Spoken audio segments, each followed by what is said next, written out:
Is up? Welcome back to Grant's Curb Appeal Lawn Care. Your host here, Simon, and thank you for tuning in to another video. This video is just a quick shrub job and just another video just speaking from the mind and the heart and hopefully capturing the audience attention and making everybody enjoy tuning in and spending just a little bit of time with me. So I'm going to sit back and let this video play out. Y'all let me do the hard work. And what you see me doing here, you may be wondering why I'm zooming in. If you watched a couple videos back, I always preached about pre-shrub job tree inspections. As you can see, a mansion of a wasp nest was in there, but thank goodness this one was empty already. And this particular morning was quite cool. So even if they were on there, if anybody has dealt with wasps, yellow jackets, etc., things like that, you know when it's cold out, their reflexes are really, really slow, so you do have a chance to get away from them, go out and get some poison to take care of them before you go back to work. But anyway, y'all enjoy this video, and I'm going to chime back in here just a minute.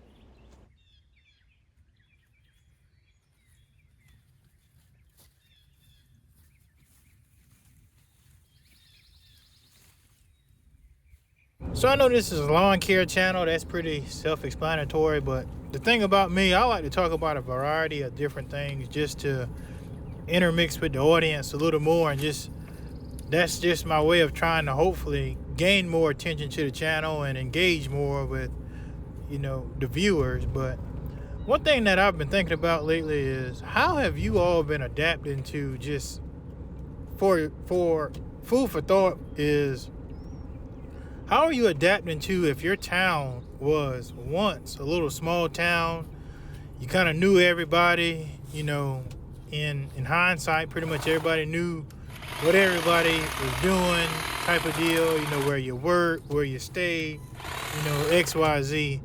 But all of a sudden, in the last couple of years now, and I'm just speaking for the two cities that I live in between, because I live out in the country, we have grown so much population-wise in both towns. And one of them was a really small town to a degree.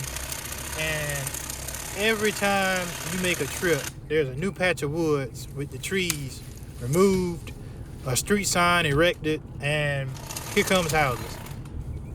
You go to the other town I live in between, a new street sign erected, here come new houses, here come new neighborhoods. And it's like before the house is even complete, once it is complete, I'll put it to you like that, they're already occupied. There's already a family in it. And in my mind, I'm like, where are all these people coming from that are filling up the once small towns and turning them into just, to me, very overpopulated? Like these two small towns that I live in between. Man, I'm telling you, it is a nightmare Monday through Friday to actually enjoy driving. It doesn't matter if you take a back road or rather if you just, try to leave at a certain time. It is so much new traffic now, new people. The population has grown so bad till it's like very, to me, unsettling to even be on the highway. And the main issues again on Monday through Friday. Now you can take these same two towns and come on a Saturday or a Sunday, and it's like a ghost town. You can take tumbleweeds and just throw them across the road, and you're like, well, where did the same crowd go from the start of the week to the end of the week? Where is everyone? And it's just getting to a point to where it is enough.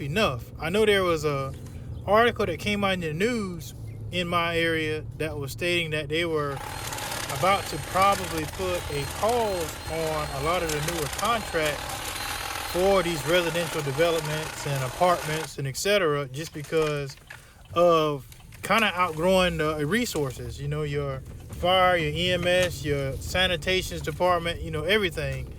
And there was supposed to be a certain amount of days that everything was put on hold so they can readjust and look at the actual infrastructure of things. Now, I don't know how far along that is. I don't know whether if it's still in the works, whether if it's still a pause or not. But still, this is just utterly, at this point, frustrating that these towns are just getting swamped. And it's just one day that you just really gonna have to buckle up and hold on tight if your town is dealing with the same thing. I mean, for example, you can go outside now and just about touch a deer or any type of wild animal. You can almost go out in your front yard now and touch one because they have cut down so much trees and removed so much of what Mother Nature, bestowed upon us just because the infrastructure is growing up. And I'm gonna be honest with you, like, I don't know how many small towns are left, but it's looking like it's becoming a rare thing now. And I know it has its pros, and with pros come cons. And a lot of the cons that I have, in my opinion, it just outweigh the pros. I mean, I look at some of these neighborhoods and how close these houses are built together. And it's like if you reach your arm out your window, you can reach your hand into your neighbor's window and, as they used to do back in the day, share a cup of sugar. Or, hear the next person's conversation right through the walls because the yards are touching so, like, everything's so close and congested. And just thinking about, if you want to have a gathering or whatever, the parking spaces are very limited. I mean, you got to cram everybody up, seem like in one yard. It's just, I don't know, this build just everywhere you see a patch of woods and you want to, erect something, a house or something.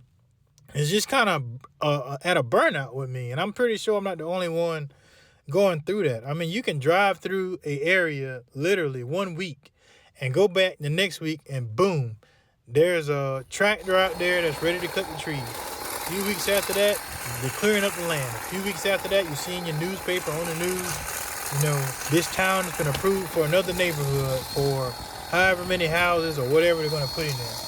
And then years down the line, you go down, and I won't even say years. You go down through there, a few months after everything's been put up, house for sale, house for sale, house for sale. People are moving in and not staying and moving out, and then you just left with a house waiting to be sold again.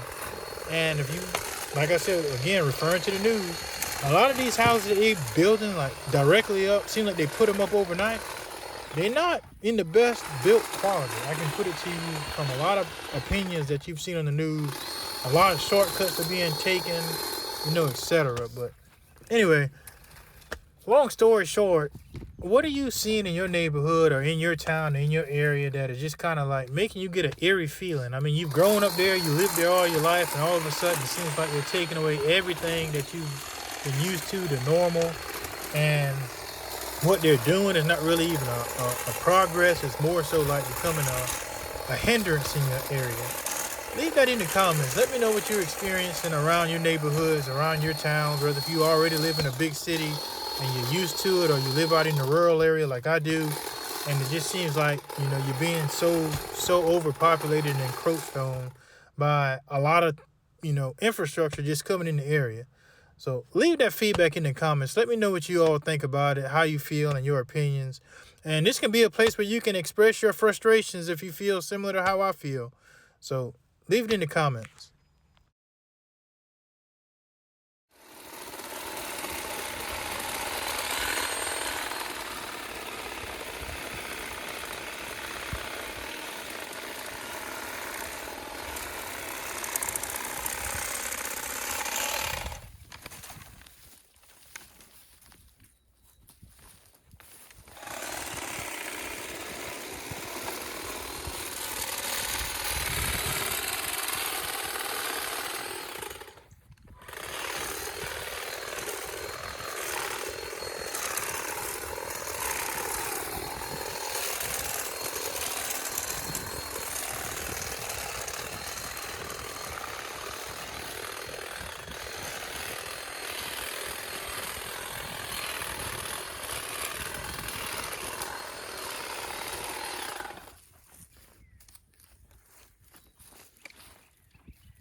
So as I wrap this video up, again, I want to go ahead and pretty much say my thank yous to everyone who's tuned in and actually watched the video all the way up until this point.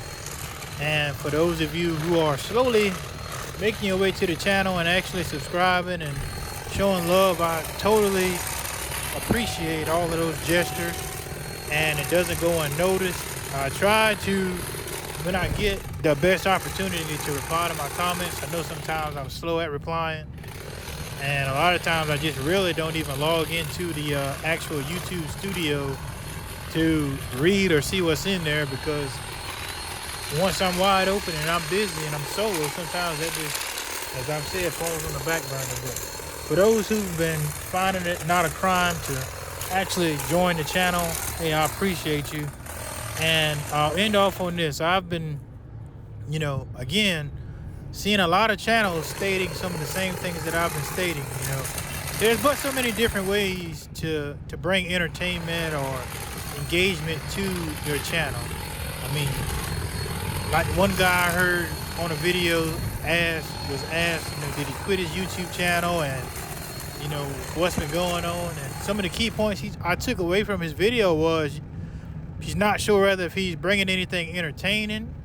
There ain't but so many different ways you can show mowing a lawn. There ain't but so many different angles you can do, and he was struggling with the fact of the lack thereof engagement. And that comes with everyone.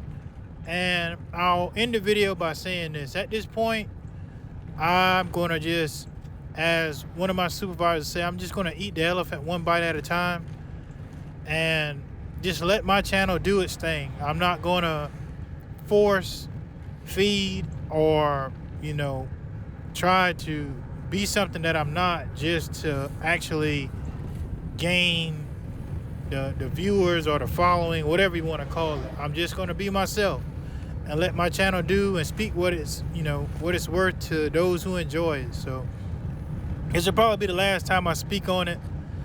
Everybody kind of knows how I've been feeling lately about it, and like I said, watching several other channels, I know I'm not alone with the same issue. I've been trying to get to 1,000 subscribers for the longest, and it's just slowly creeping in. But I'm gonna do my best, and I'm gonna keep posting how I'm posting and sharing the thoughts that I've been sharing. And like I say, I'll attract the audience as people find their way to the channel and enjoy what they see and hear. So again, I'm checking out of here. Again, this is your host Simon from Grant's Curb Appeal Lawn Care. Thank you for tuning in. Peace.